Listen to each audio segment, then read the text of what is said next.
совсем еще молодым, лет 16-17, я работал на ГЭС-1, как сейчас помню, в машинном зале, подсобным рабочим в бригаде строителей. И спустя 40 лет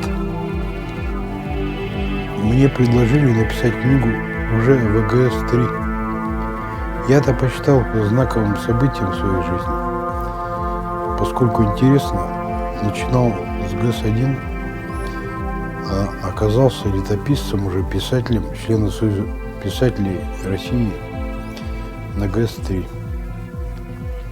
И поэтому ГЭС-3, все ГЭС для меня в каком-то смысле как какие-то оселки, на котором в молодости я проверял свой характер, свою физическую силу, свои какие-то рабочие навыки. Диспетчер? Да. Значит, прозвони Терешкову в больницу 7-16-85. И скажи, что через 40 минут будет перекрытие, через час будет перекрытие. Значит, приглашаем его сюда. Хорошо.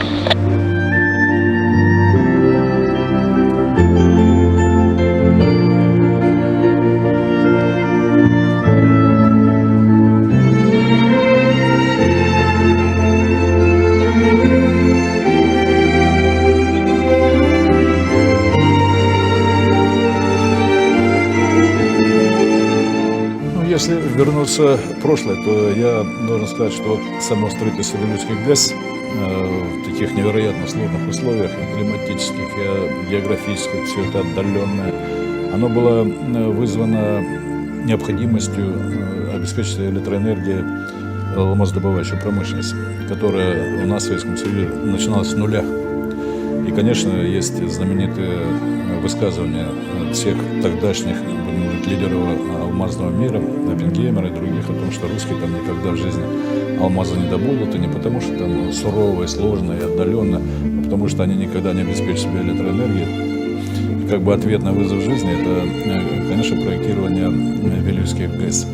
Я не зря говорю Вилюйских ГЭС, потому что для алмазной промышленности сначала была создана Вилюйская ГЭС-1-2, которую впоследствии назвали «Каскадом». Само по себе создание этой ГЭС, героическая эпопея, связанная с именем Евгения Никоноровича Бутынчука. И мы о ней все знаем, это яркая летопись в истории не только Якутии, но и нашей страны. Но ведь на самом деле был задуман целый каскад ГЭС. И кроме Вилюйской ГЭС-1-2 мы должны были строить еще и тогда называлась Усть-Батобинская ГЭС, которая потом превратилась в Вилюйскую ГЭС-3, а сейчас называется Светлинская ГЭС. А почему это было сделано? Потому что ведь тогда и руководство страны, и ученые, специалисты, они ведь понимали, что, во-первых, будет развиваться алмазная промышленность, а во-вторых, Западная Якутия – это край большой нефти, большого газа. И для этого создавался фундамент. Строительство самого по себе каскада, оно задумано было много-много лет назад. И сегодня просто поражаюсь дальновидностью тех людей, тех руководителей, которые тогда были. Сегодня утро, среда, 18 августа, 99 год. Осталось несколько месяцев до 2000 года. И осталось всего лишь 2 месяца до юбилея поселка Светлого. 20 лет тому назад здесь было решено дать свет. Свет для Якутии, для тех, кто здесь живет, для тех, кто будет здесь жить. Одна из улиц с августа этого года будет носить имя Василия Ивановича Воропая. Заслуга в том, что была выбрана эта площадка, что была вынесена промзона из поселка, чтобы было здесь чисто и красиво, чтобы здесь не было, вы обратили внимание, нет временного жилья, нет бараков, нет палаток. Это заслуга Василия Ивановича Воропая. Великая ему память. Все, что в жизни есть у меня, все, что радость каждого дня, все, что я зову своей судьбой, связано только с тобой. Не грустите, ведь сегодня самый замечательный праздник, День строителя. Давайте друг другу поаплодируем.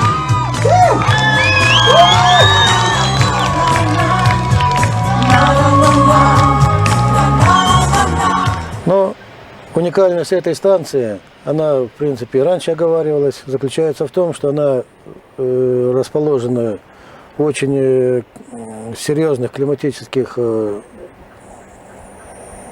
условиях. Строится она в зоне вечной мерзлоты, но на талом основании. Талооснование – это вот талик русла Вилюя. Мерзлота у нас распространена здесь до 380 метров глубиной. В зоне мерзлоты на талом русловом талике построена эта станция на мягких грунтах. Практически с 1996 года строительство станции остановлено, но по причине понятной отсутствия финансирования. За это время практически потерян коллектив гидростроителей здесь, как инженерно-технических работников, так и квалифицированных рабочих. У меня есть вот книга, написал Соин. Это ленский писатель, «На грани веры и бесстрашия» называется фильм. Ну, он заканчивается, наверное, так примерно годом 99-м, что ли, эта книга. Это очень хорошая книга, потому что там, ну, от самых истоков, значит, очень хорошо показана и личность, и роль вот Василия Ивановича Воропая, значит, других людей. И, конечно, важно ее продолжение. Вот он вроде как Михаил собирался там делать ее. Я не знаю. Ну, наверное, делает. Вы не знаете Соина? Знаем. Я третий раз приезжаю к Соину. Ленский мужик. Мы наконец с тобой повидались, да? Да. Сколько мы не виделись уже? Да я подсчитывал, 7 лет, наверное, или 7 8. лет. 7, Или то есть 8. в 93-м, да, то 2003-м. Третьем, наверное, Ну вот как раз 7 лет. 7 лет. Хорошая цифра, да, 7 лет. Но в памяти ты, конечно, у меня остался. Колоритная личность. Интересная очень. Ну, видишь, у нас там работа была такая какая-то, в общем, Ну, там работа была дерганая, конечно. дерганая, очень нервная работа. Вот эта вещь, конечно. Ценность этой книги заключается, конечно, в том, что мы с Михаилом Макаровичем Шерманом постарались как можно больше сюда поставить людей. Хотя бы фамилиями, но чтобы их отметить. И поэтому здесь тысячи буквально людей.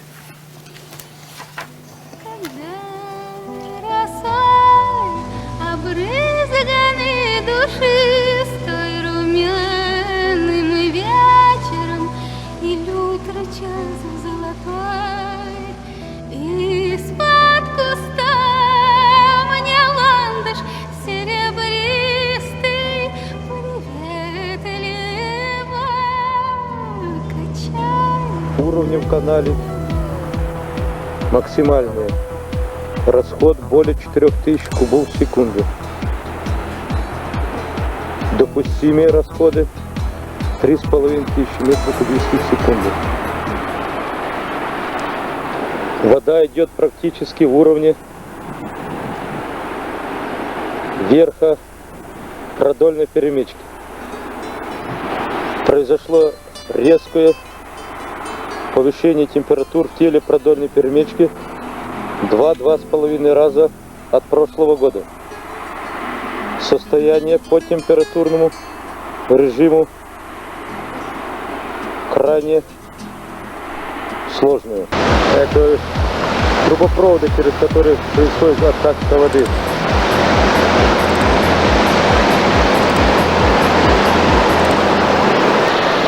Вот самый опасный ручей, где произошли уже обвалы грунта.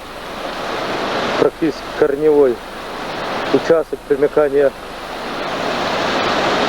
продольной перемычки к левому берегу. Сейчас как раз идут расходы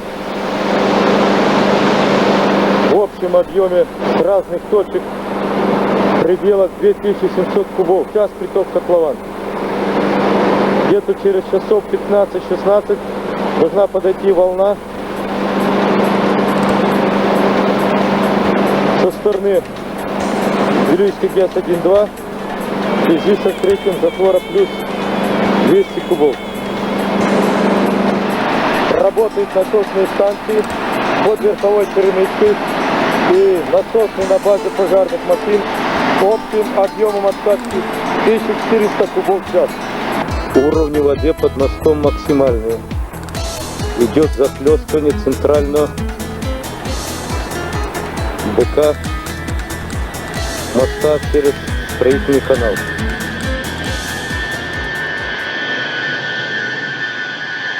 С самого начала строительства ГЭС у них постоянно были какие-то непонятные, откуда-то не объективные, а именно субъективные причины остановки строя. То есть затопить хотели. Ну, прилетел Савинов вместе с комиссией ночью из Якутска, когда там потоп шел, затапливал ГЭС. И говорит, давайте ее затопим. Ну, это подход разве? Человека из правительства. Там гидростроители все на ушах стоят, спасают ГЭС. Люди сутками там ходили, качались по этому котловану, не спали, не ели, им какие-то пирожки там принесут, женщины специально разносили. Они на ходу поедят и снова работают. Они спасали ГЭС. У них не было понятия, чтобы ГЭС пустить под воду. Как это свое детище можно пустить под воду? Вот начальник строительства, как раз Шерман, вместе со своей командой, Герчиков и главный инженер его, они заняли жесткую позицию. Они сказали, давайте на ГЭС-1 и ГЭС-2 уменьшим водосброс. Хотя бы на 300 кубов в секунду. Тогда ГЭС мы отстоим. Так там целую ночь шла эти перипетии. Целую ночь. Целую ночь там шла. Они хотели улетать, даже Савинов, не решив вопрос, вместе со своими делегацией хотел улетать, не решив вопрос. Не хотел звонить на главную диспетчерскую Якутска, чтобы прижать все-таки водосбросы на ГЭС-1 и ГЭС-2. Но все-таки вот команда Шермана их додавила к утру. Сказали, мы не выпустим вас из Светлого, пока вы не решите положительный вопрос. И что получилось в итоге? Савинов снял трубку, позвонил на главную диспетчерскую в город Якутск. Приезжали, тут же отдана была команда на ГЭС-1, ГЭС-2. Приезжали затворы на 300 кубов в секунду. Выброс воды. ГЭС-то стояли. Где-то говорится о том, что приезжала одна команда тихая. Тишков или как он, начальником строительства, ставили на какое-то время одного специалиста. Но он неплохой строитель, он строил удачно. Еще какие-то города в алмазодобывающей промышленности. И каким-то образом его после Воропая толкнули на это место. Так что интересно, я этого человека ни разу не видел, начальника строительства, но я его заочно уважаю. Он, когда посмотрел это строительство, с ним приехало 40 человек. Всех ведущих специалистов он взял с собой. Он, когда посмотрел это строительство и понял, что это такое, он ведь спустя несколько месяцев сам отказался от руководства. И вместе со своей командой тихо уехал со створа. Потому что он понял, что он эту стройку не потянет. И он уехал. И вот я за это его уважаю. Хотя этого человека ни разу не видел. Что у него хватило вот инженерного ума, да, хватило мужества как человеку понять все это, оценить здраво. И вовремя, главное, уйти. Вовремя. Не накуролесив, не сломав там ничего, не увеличив количество задач. С самого начала, вот когда мы только начинали поселок, Напросилось. как-то оно напросилось, и здесь была танцплощадка. У нас концерты здесь, танцы, все. Мероприятия все все мероприятия. Здесь даже здесь крест стоял. Но Да, мы крест поставили. крест ставили, да. И Владыка, нужно четко сказать прямо, сказать нужно, на этом месте, вот прямо микрофон. Да.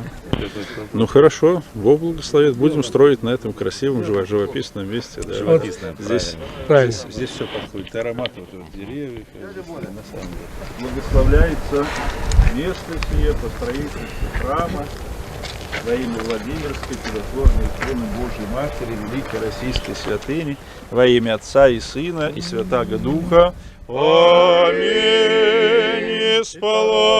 Исполайте Господом. Ну водителям компании, руководству, строителям, всем вам, уважаемые господа и друзья, что будем вместе с вами делать это святое, доброе и полезное дело. Желаю помощи Божией и многое вам и благая лето всем. Счастлив ты, что на земле есть кому, переживая, помолиться о тебе. Когда был еще младенцем, Иона в тиши ночной, словно ангел у постели, охраняла мой покой. Если мать еще живая, счастлив ты, что на земле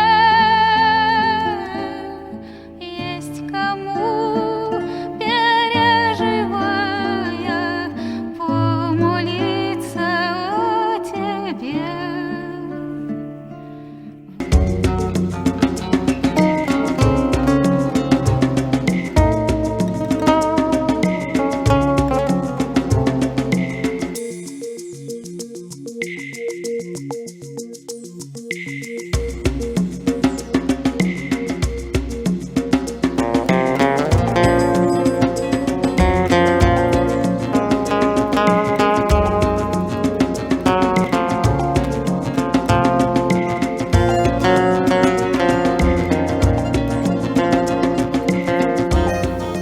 Север, он, по сути дела, и до сих пор оголен.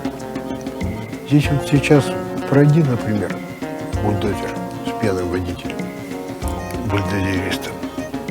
Урони одну опору, и целый город лишится света, например. А что такое лишиться света посреди зимы суровой? Это, считай, медленное замерзание всего города.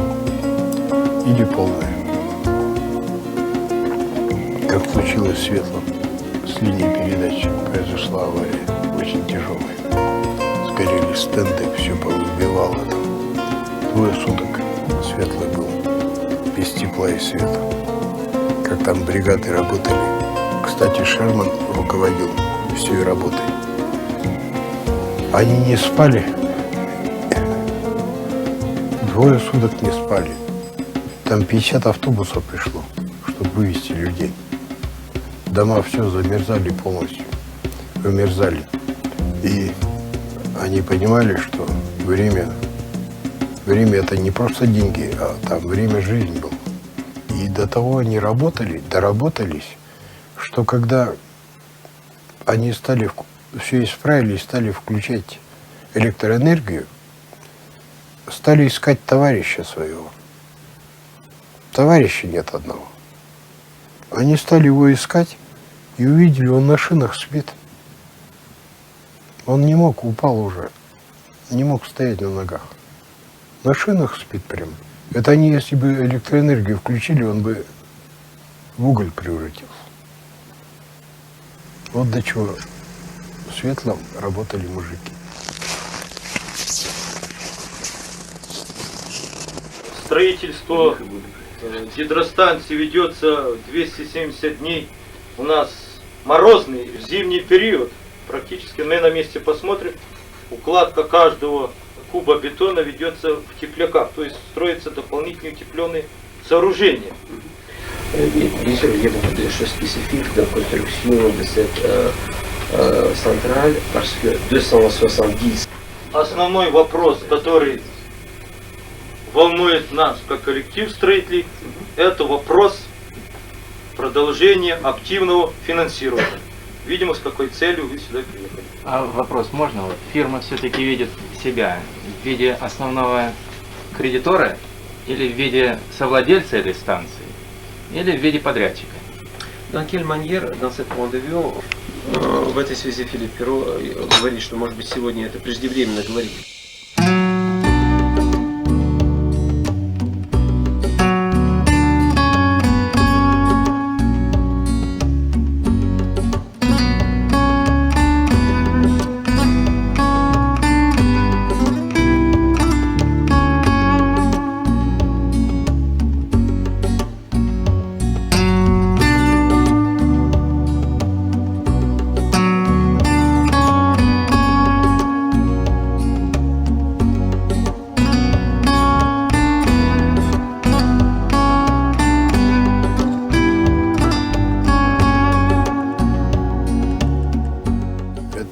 все началось с перестройки. Началось с перестройки, и господин Чубайс, он, по сути дела, отказался всех от коммунистических недостроев. Но они же видели свой путь другим совсем для России. Но дело-то в том, что люди-то, которые живут на местах, и притом здесь же не конфетная фабрика, алмазодобывающая провинция. Это очень серьезно. И поэтому в конечном итоге они были вынуждены к этому вернуться. Но чтобы к этому вернуться и маховик повернуть в обратную сторону со стопора полного, понадобились годы и неимоверные усилия того же Михаила Макаровича Шермана. Потому что он из самолетов не вылазил в те годы. Он кругом по кабинетам носился, его знали как родного брата везде. Он выбивал деньги на строительство.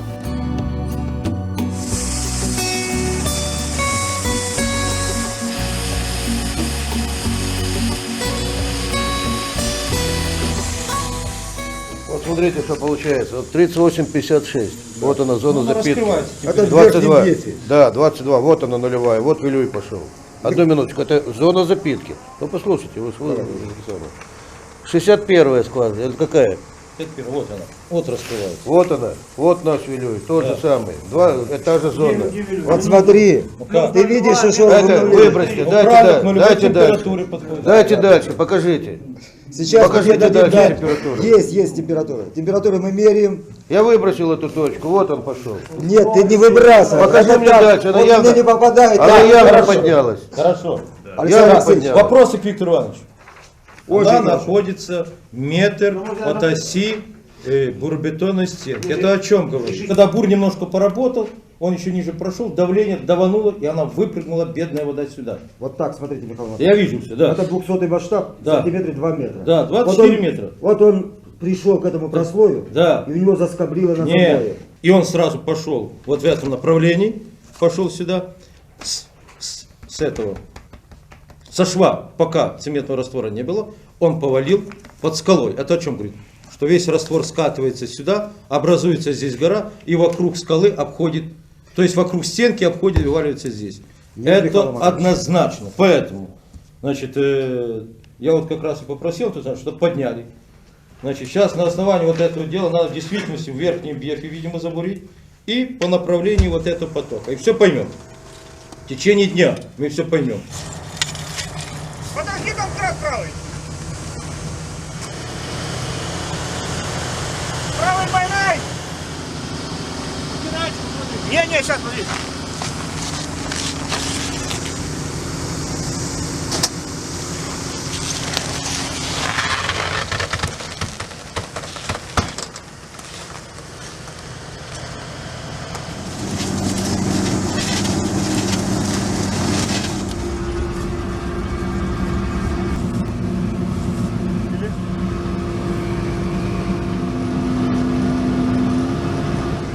Я прикинул, здесь где-то примерно полтора миллиона кубов.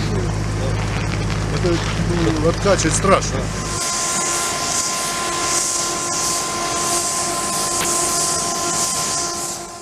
Первоначальные расходы поступления в фильтрацию котлован были 200-220 кубов в час. 26-го в 14:00 они выросли с 200 до 400 кубов в час.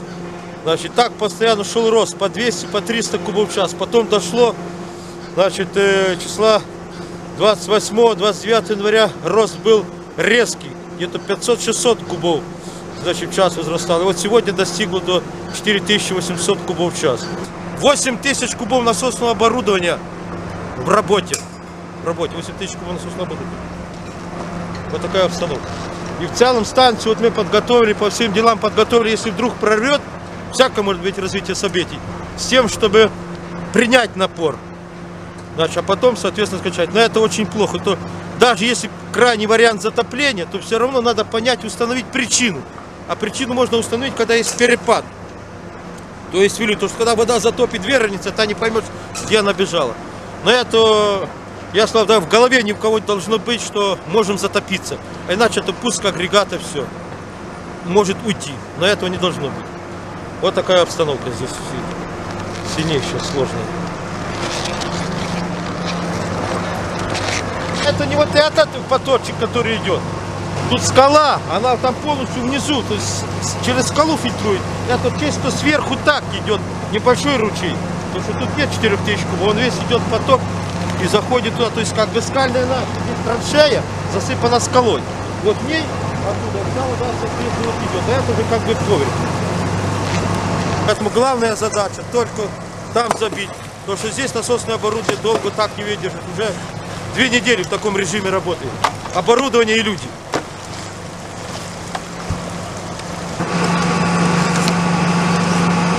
Все время на Марианте, это не в проекте, ничего не было, это все восстанавливали полностью временно.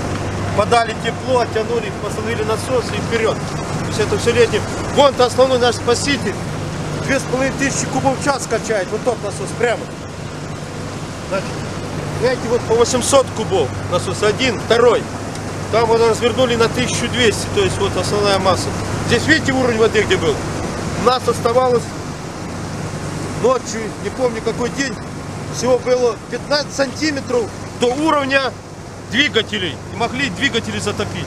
То есть вся площадка была затоплена, сейчас мы срываем. Сейчас выход из строя насосного оборудования и кранты. Просто надо решать там проблему. Здесь уже оборудование еле-еле, 2 недели пашет в таких неординарных условиях. В любой момент может выйти из строя. Люди работают по 18, по 20 часов в сутки, не уходят отсюда. Зима была, и пошел сильный фильтрат в котлован. Люди уже боролись с этим фильтратом суток двое. И мы вместе с Михаилом Макаровичем приехали на ГЭС. Там работало очень много людей. Там бурили все перемычки, основную перемычку, эти боковые, бурили борт от обводного канала, ловили фильтрат и не могли никак его поймать. И в этот день Михаилу Макаровичу было 50 лет. И мы едем в машине, он говорит, советуется со мной. Говорит, Николай Андреевич, вот сегодня вроде юбилей у меня, а люди все мои эти замы, все главные инженеры там, ученые, все находятся в котловане. И вот вроде отметить охота, и неудобно, у нас же авария, как на это люди посмотрят. Я говорю, Михаил Макарович, я считаю, что наоборот надо провести, пусть замерзшие мужики придут в столовку и за ваше здоровье выпьют 50 граммов. И видят, что руководитель находится в норме, не паникует, несмотря на то, что фильтрат мощно идет. Котлован ничего не видно было, все в тумане там.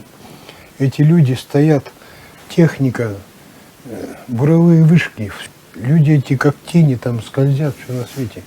Но я говорю, в любом случае надо сделать, чтобы поддержать людей, вселить в них второе дыхание. И он со мной согласился. Он со мной согласился и свистнул мужиков, человек 20, наверное. Там были его первые помощники, замы и, значит, ученые, которые прилетели из Питера и Москвы. И мы собрались в этой рабочей столовой, которая прямо на столе находится. И там прошел небольшой банкет. И, как оказалось, он прошел очень удачно. Я смотрел за людьми, наблюдал. Они вот буквально встанет человек, тост произнесет за здоровье руководитель строительства, выпьет и идет на выход. Потому что знает, что там люди его работают, там серьезное дело. Ситуация крайне сложная. Крайне сложная. Будем следить за развитием событий.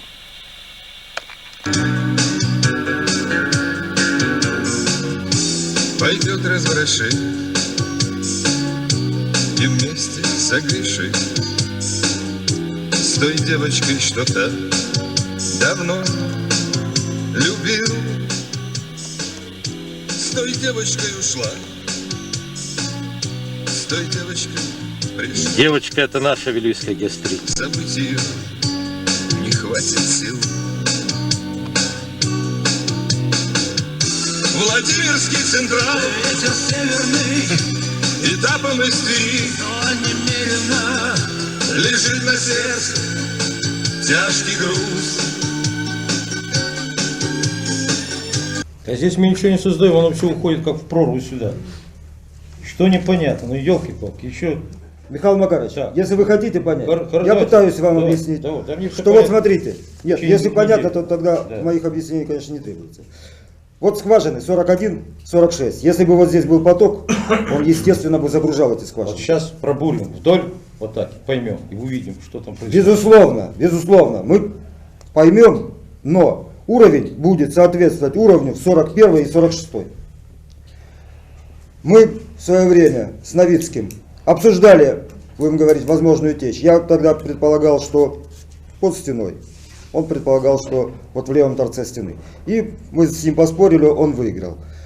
Я не берусь с вами спорить на коньяк, только потому, что... Коньяк это мало. Хорошо.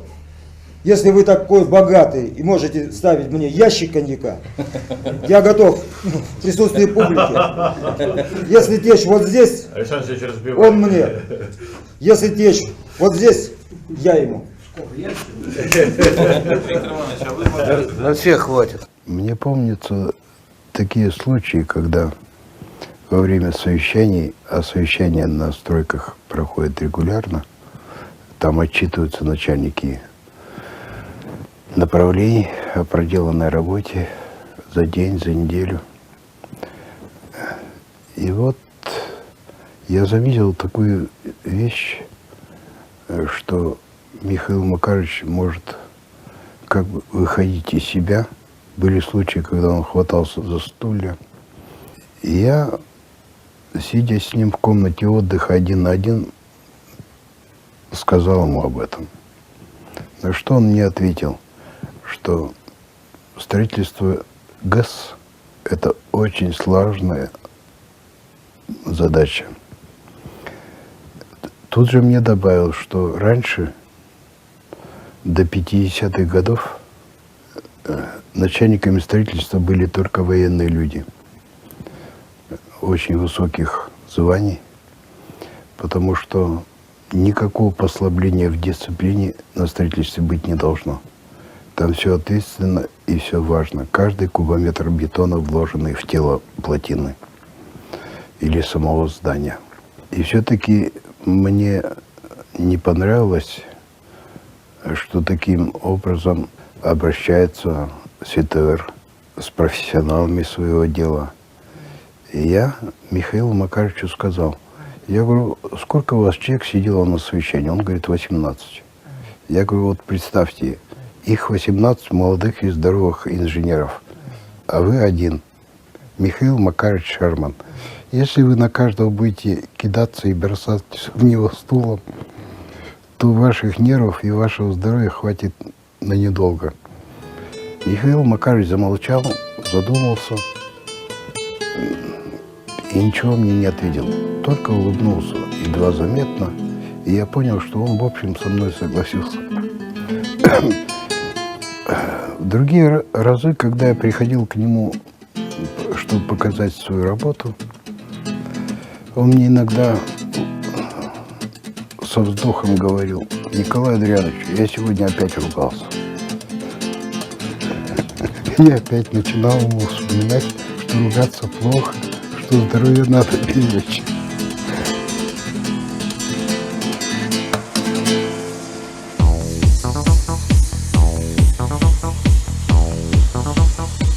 Казалось бы, ну вот-вот, еще чуть-чуть, и все будет нормально. Какой-то экономический строй начал складываться. Вот возникла РАО ЕС России, казалось бы, им это будет надо. Но не тут-то было.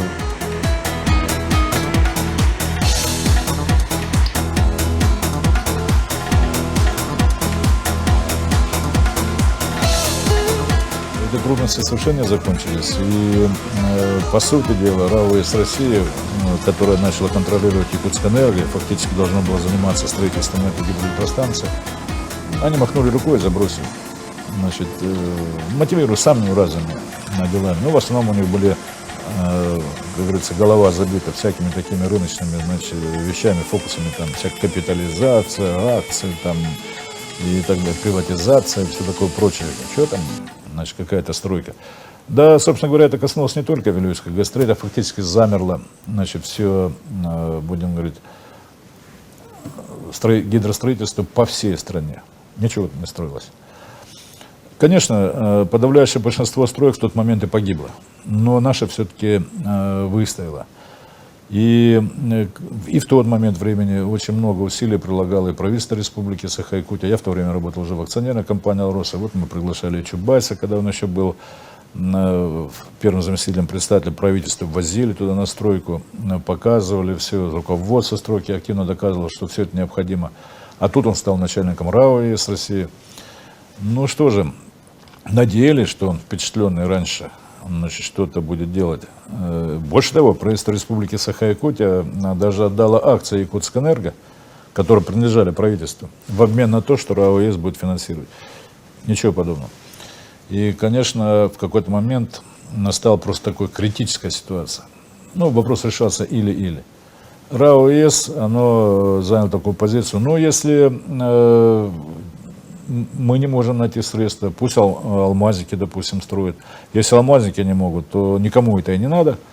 Значит, ей надо готовиться к затоплению котлована и эвакуировать всех оттуда. Представляете себе, значит, десятилетия такого труда, значит, упорного, героического, инженерного, ну, немыслимых сложностях, и все это надо затопить.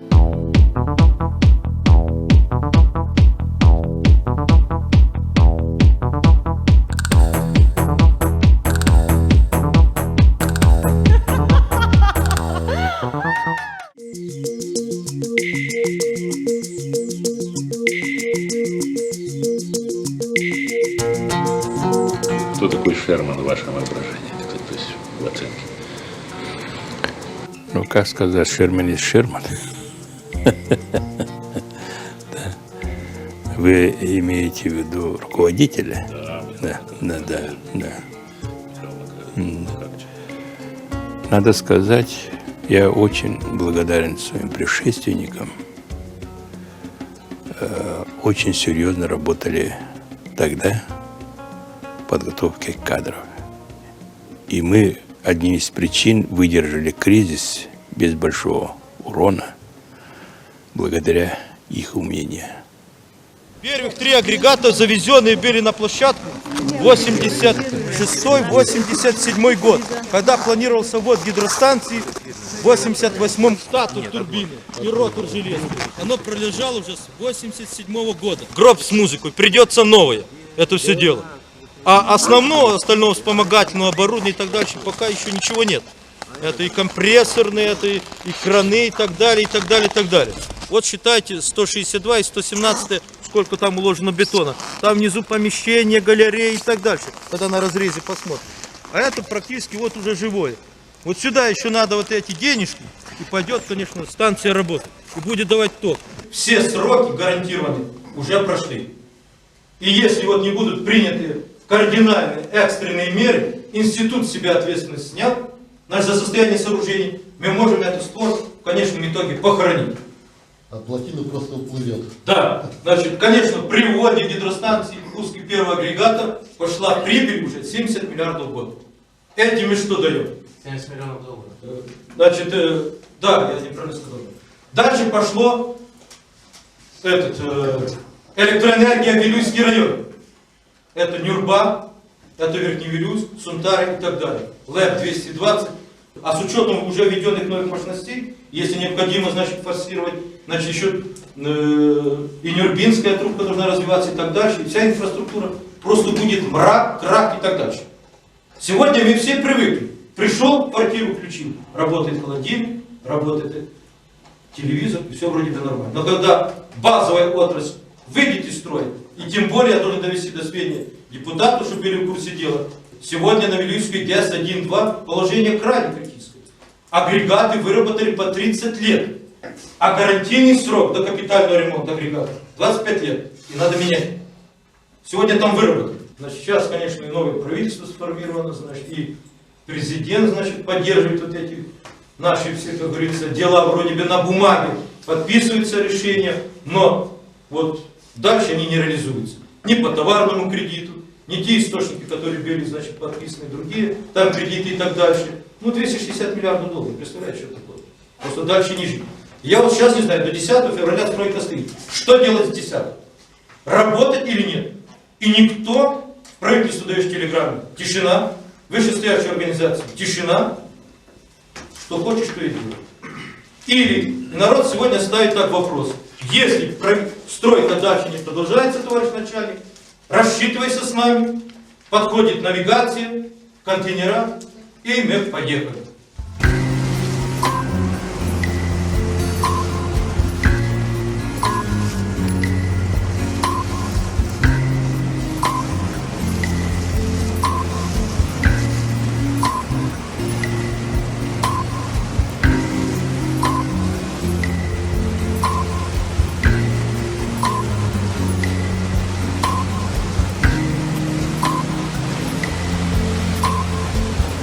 В один прекрасный день создалась угроза, прямая угроза для жизни руководителей ВКС-3. Создалась угроза, и там уезжали по-разному. Я знаю одного руководителя, я не буду называть его фамилию, которого вывезли из Светлого в багажнике Волги. Ну, шофер едет один, шофер такой же, как все рабочие вроде. Шофера-то что трогать? Машина пустая. А там один из замов Михаила Макаровича Шермана в багажнике лежит. И так он уехал мирный. Михаил Макарович Шерман, насколько я знаю, он с женой Людмилой Викторовной и с маленьким сыном, единственным ребенком Илюшей. Он очень переживал за Илюшу, за Илью. Это была прямая угроза жизни. Там уже начали вламываться в подъезды, где начальники в каких квартирах жили. Там, в общем, народ превратился в массу уже.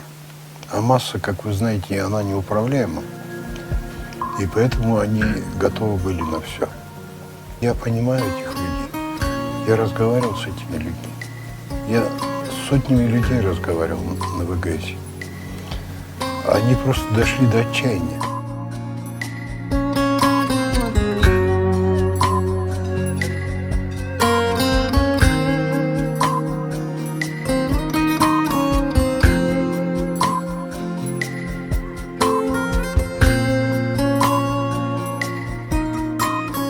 В 90-х годах там вообще происходили удивительные вещи, вот, связанные с голодными бунтами.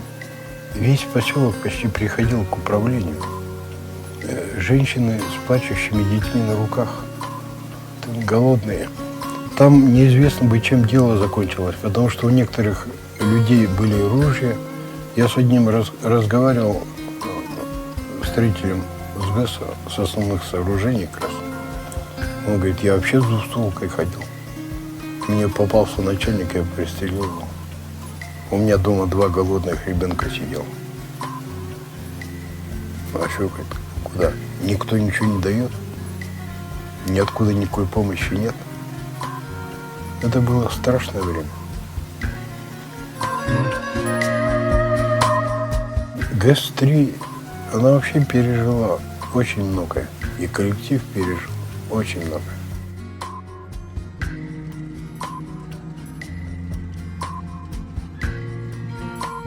И до отчаяния их довели не руководители строительства.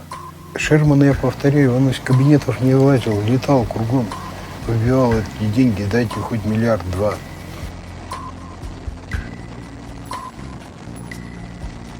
По тем временам это вообще была мелочь, но чтобы как-то вот что-то дать людям, чтобы они могли на что-то жить.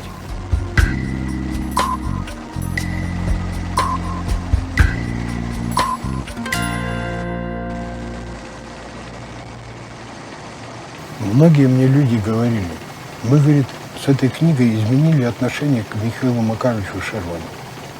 Мы, говорит, его раньше считали, что он вообще злодей. Ну, сам вроде летает там где-то, жирует, там, кайфует. А на самом деле Шерман выбивал для них деньги, летал. Но, и, говорит, его виновником всего считали. А по книге, а там же документы приведены, куда он телеграммы посылал, что он куда ходил, куда заходил, с кем встречался, общался. С Чубайсами, с этими, со всеми. Чубайс там прилетал, там же прилетала масса людей из правительства. Все обещают помочь, а никто ничего. Улетает и забывает.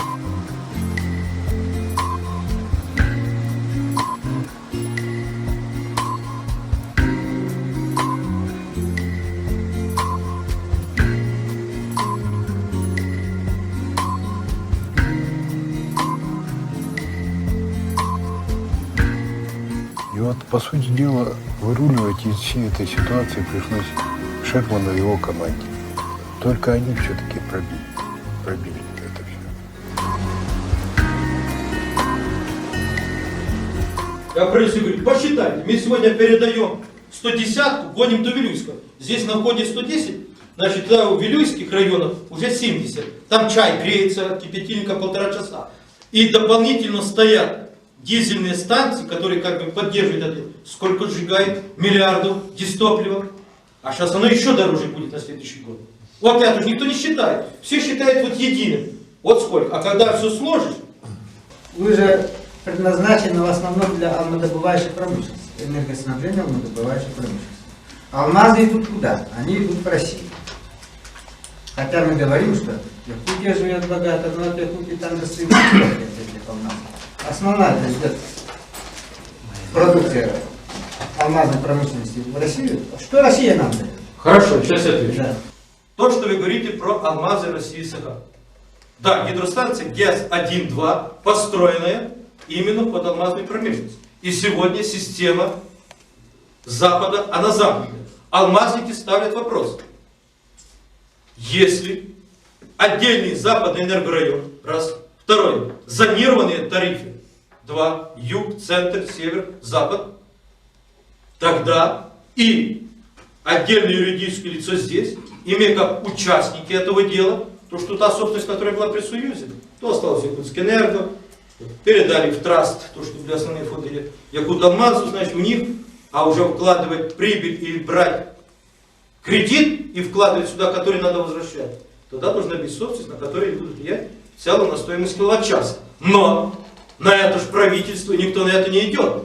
А Вилюйская ГЭС-1-2 является сегодня, значит, регулятором цены. То, что север 2400 рублей киловатт-час, значит, юг, угольные, мы знаем дела, они тоже убыточные, газовые чисто так, держатся как-то и так далее. Поэтому же это не хотят отпустить. Вот в чем зарядка.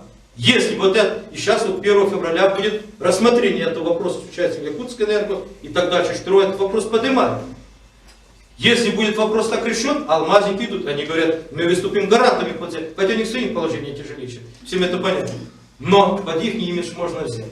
А по-другому, Вилюйскую ГЭС-3, я уже на всех уровнях это дело говорю, за счет киловатт-час, за счет источников, которые сегодня есть в республике, такие объекты, как гидростанции, они не строятся. Только нужен заемный капитал с последующим возвратом. Вот ответ на ваш вопрос. И РАО по-другому не подходит, и даже не хотят разговаривать. У вас сердце не болит? Болит. То, что жалко, такое дело губить. Когда мы работаем, видите, сегодня ходим, ну, мертвячно, да?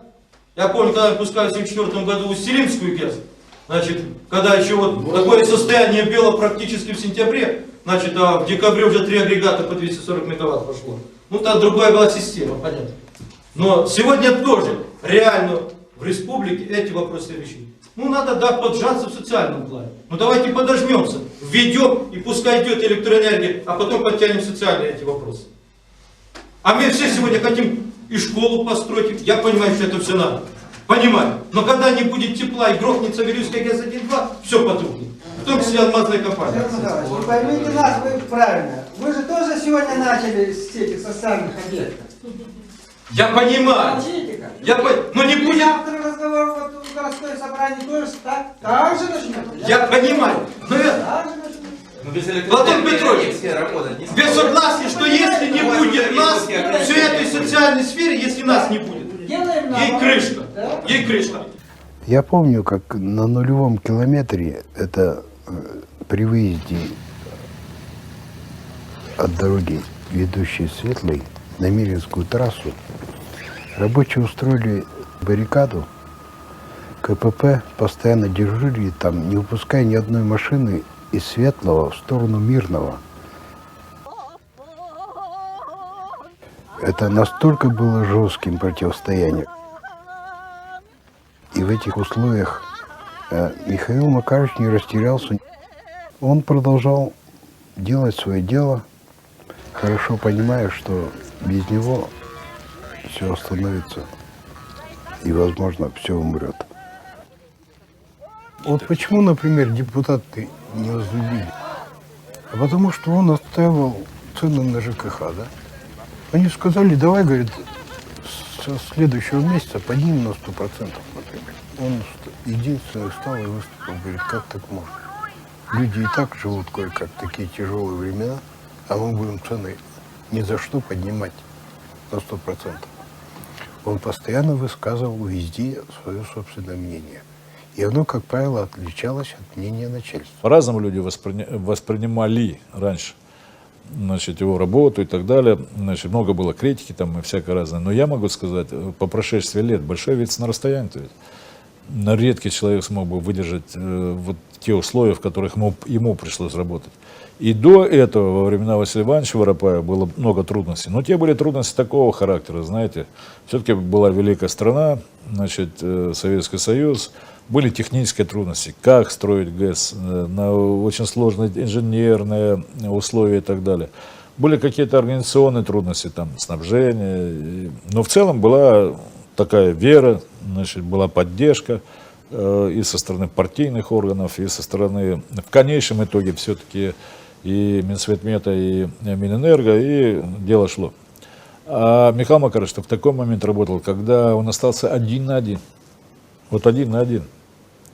Со всеми проблемами, которые есть на стройке. Никто ее не финансирует, никому она не нужна.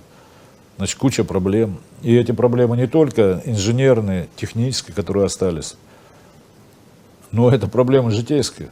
Людям нечем платить зарплату, в магазине ничего нету. Значит, школьники голодают там и так далее. Значит, ведь за состоянием трудового коллектива непосредственно строительства ГЭС следует же и состояние всего поселка в целом. Омут какой-то. Поселок Светлый. Третья очередь Вилюйская ГЭС. Почти за 20 лет его строительства сюда вложен огромный труд гидростроителей. А теперь и достроить не могут, и бросить жалко.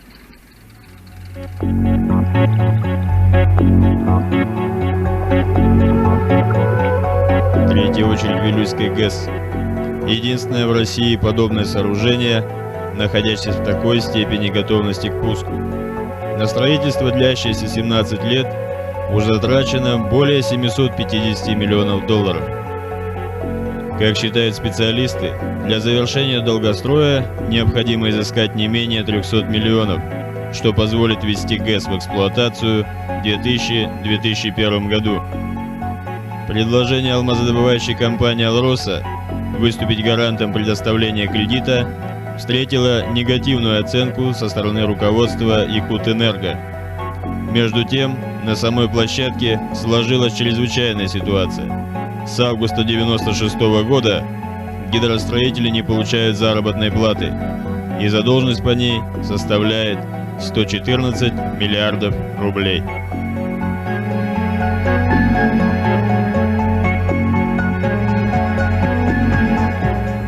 Не получали мы зарплату в течение 15 месяцев.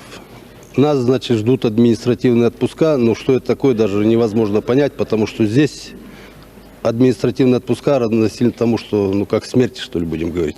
Зима, ни денег, ничего, 15 месяцев не получаем зарплату, на что жить? 6 человек осталось еще голодовать. До какого времени, я, в общем, сейчас я не могу сказать. Довели нас до нищенского состояния. Это профессионалов, специалистов по сборке агрегатов. вообще никуда не годится. У нас есть ГЭСовский магазин такой, вот, туда завозят какие-то продукты, где-то находят списанные, с просроченными датами. В общем, продукты не очень качественные. Ну вот, тут по безналичке дают нам, выставим в очередях, столпотворение там, по пару килограммов, так, чтобы с голоду не подохли. Я вообще слышал, что либо с сегодняшнего дня, либо с этого месяца у вас ввели норму на хлеб. Вроде Да, разговор такой вот пошел. Было каждый день завозили хлеб, потом 3 раза в неделю. Ну, брали сколько кому нужно. Но сейчас ввели, вот, говорят, ограничения по одной булке. И все. Вот это считайте 3 раза в неделю по одной булке, а семью надо кормить. Ну и самое страшное, что происходит, это идет полный развал коллектива строителей, последнего коллектива строителей, который есть сегодня на севере России.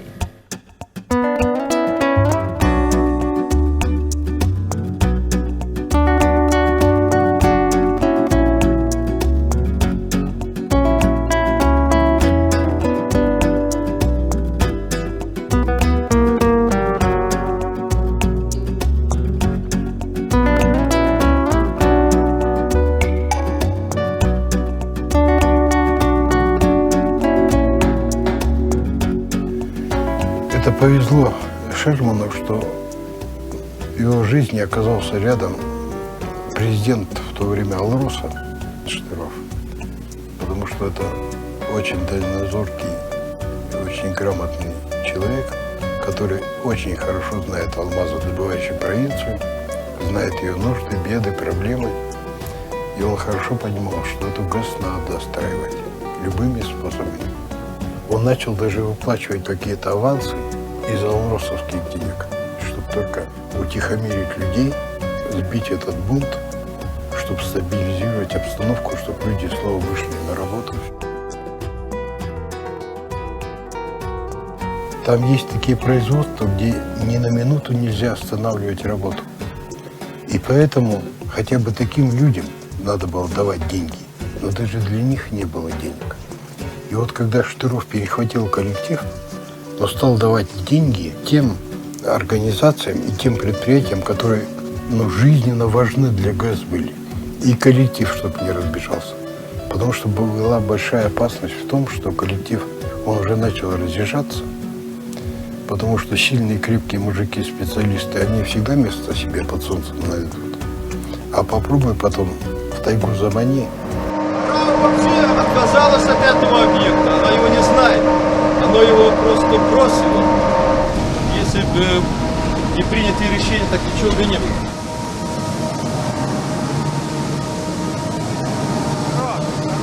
В сентябре я получаю 15 числа, как вы тут написали, я получаю проект энергоснабжения. Когда его делать? Когда я должен подготовить энергоснабжение к декабрю месяцу водоотлива и больше с декабря месяца по март месяц у нас энергоснабжение 6 киловольт не дергается, не переделывается. Иначе затопим котлован, заморозим котлован. Когда вы меня, на какие вы условия меня ставите выполнение этих работ? Вот если Декабрь, январь, февраль при ниже минус 50 градусов. Если мы работали в советское время, этот проект должен был бы быть к 1 января 2000 года. Совершенно верно. Иначе мы бы не заказали материалы, понимаешь, ничего бы не попали в эти лимиты, гласпланы, гласнабы и так далее, понимаете? Значит, но, конечно, мы сейчас по-другому строим схему финансирования, строительства. Вон на этом Нюрбе, вот мы одновременно делаем и ТЭО, и у нас ТЭО нет.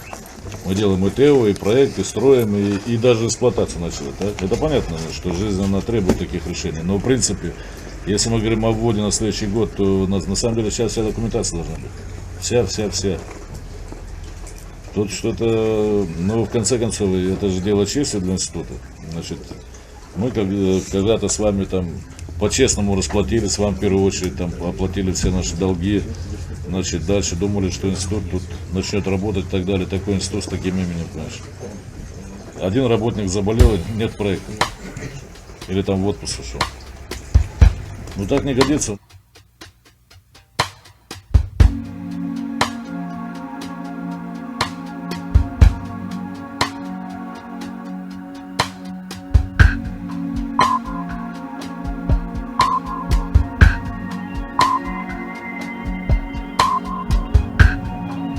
Там постоянно находились яйцеголовые ученые. Постоянно. Они там ходили, трясли похожими на мою бородками и ни хрена не могли подсказать, как что делать. Они ничего не могли, потому что они не находились в теме. Они не лазили изо дня в день в этих котлованах и по этим конструктивам. Все решал инженерный состав во главе с Шерманом.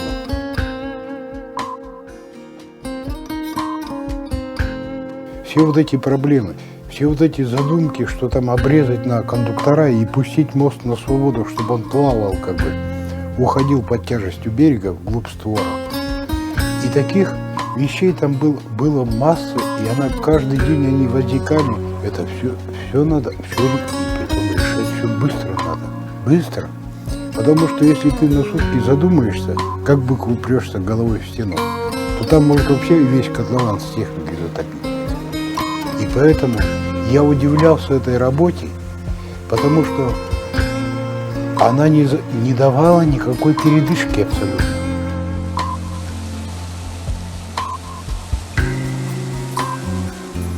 Я сказал даже один раз Михаилу Макаровичу Шерману, я говорю, поставить ГЭС в этом месте мог только сумасшедший.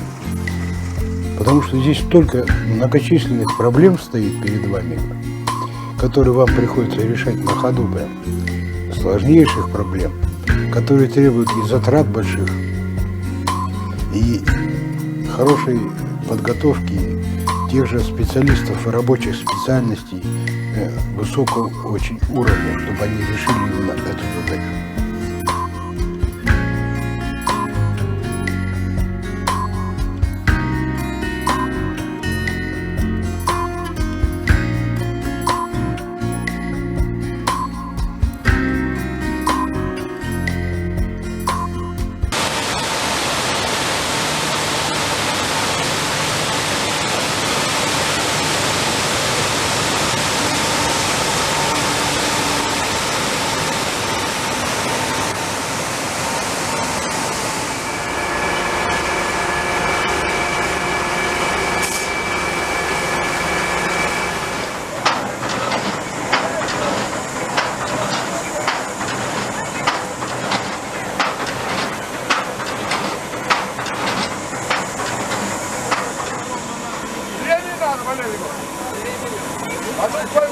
Мое предложение такое, я не знаю, сам согласится ли.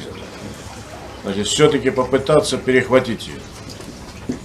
Значит, то, о чем мы сейчас рассуждали, Валерий Владимирович, ты как считаешь? И поставить зимой керосиновую заморозку. Сколько это будет стоить? Второй путь, то, что предлагает Аркадий Михайлович. Это значит делать гидромонтажу, все это очищать, ставить затворы, довозить, комплектовать его. И значит заниматься тогда нижним рельефом, ставить эти затворы, зуб этот делать и все остальное. Конечно, менять тематику и так далее. Если первый вариант не удается. Александр, у вас есть возражения?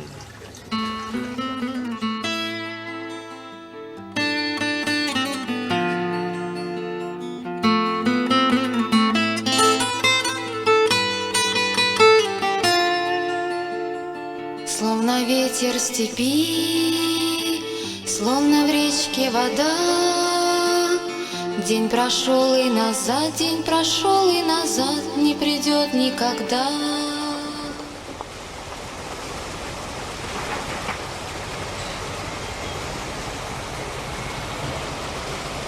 Конечно, мы не все затапливаем. Но если на сегодняшний день по водохранилищу, значит, на каких-то труднодоступных местах и так далее, не сделать весь объем, потом вот наберется и заезжать, значит, даже по-новому делать, это очень будут большие проблемы.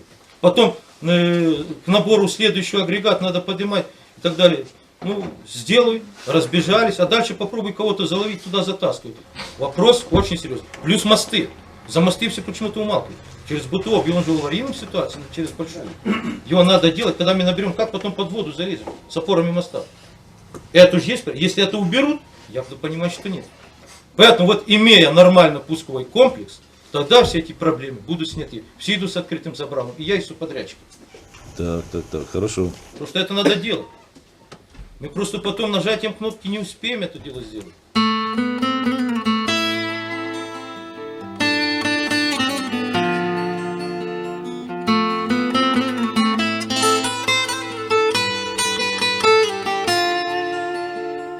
Словно ветер степи, словно в речке вода.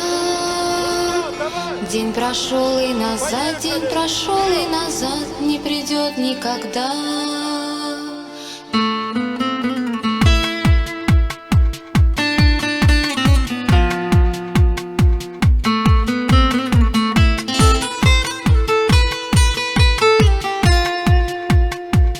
Словно ветер степи, словно в речке вода. День прошел и назад, день прошел и назад, не придет никогда, не придет никогда.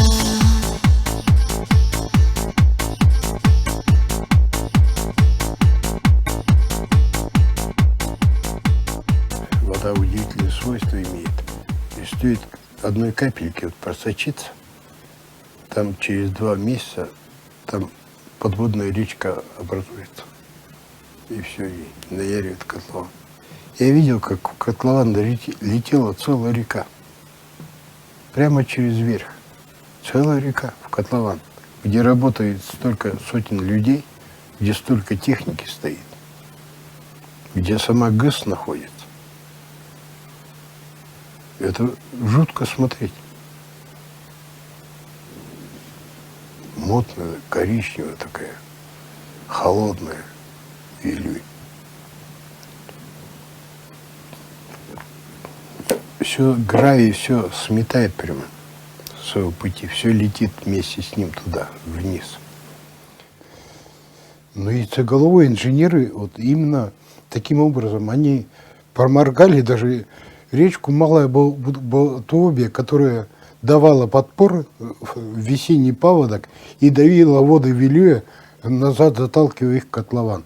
То есть не в котлован, а в водной канал. Это ведь, это представить, я когда узнал об этом, у меня волосы зашевелились на голове. Думаю, как могли люди, которые несколько лет работали на берегу, не узнать, что рядом находится речка, и не учесть ее подпорные, значит, возможности. Ведь благодаря этому чуть катастрофа не возникла. Благодаря этому чуть не утеряли створ. Перед нами стоит во всей красоте наша гидростанция. В нее вложен ум и труд тысячи людей. Тех, которые находятся сегодня здесь. Тех, кто выстоял в трудные годы вместе со стройкой. Очень приятно, что есть возможность собраться очень редко, но хотя бы вот в таком зале. 15 лет тому назад вас называли Миша, Зина, Катя. Как молоды вы были, какие у вас были мечты. Конечно, первым другом хочется сказать низкий поклон тебе, Матушка-Земля, что ты даешь возможность жить нам, что ты создала эту красоту, дала гидроэлектростанции, о которой вы говорите сегодня, что она дает электроэнергию. Следующий поклон – это вам, женщины. Не сумели бы мужчины построить то, что сейчас есть. И первую гидроэлектростанцию, и вторую, и третью. Вы были рядом с ними. Вы жили в тех же условиях. Вы кормили мошку. Вы мерзли, вы рожали детей. Вы лечили, вы учили. Вы кормили их, мужчин, которые проектировали, которые укладывали бетон. И все-таки, несмотря на эти трудные условия, вы создавали красоту. Не были бы красивые гидроэлектростанции, если бы не было рядом с вами. Милые женщины, улыбнитесь. Самое красивое, что создала природа-мать, это создала вас. Низкий вам поклон. И, конечно, мужчины, которые здесь, в зале. Берегите то, что вы строите. То, что вы строите не только сегодня, вы строите для своих внуков, детей, чтобы они вас не ругали в будущем, что сделано что-то не так. И, конечно, подчиняясь вам в другой раз, мы делаем то, что надо делать. Всех поздравляю с праздником. Желаю вам самое большое счастье, которое дала нам природа, это любви. Любви близких, любви родных, детей, внуков. Я вам желаю, конечно, веры. Одинок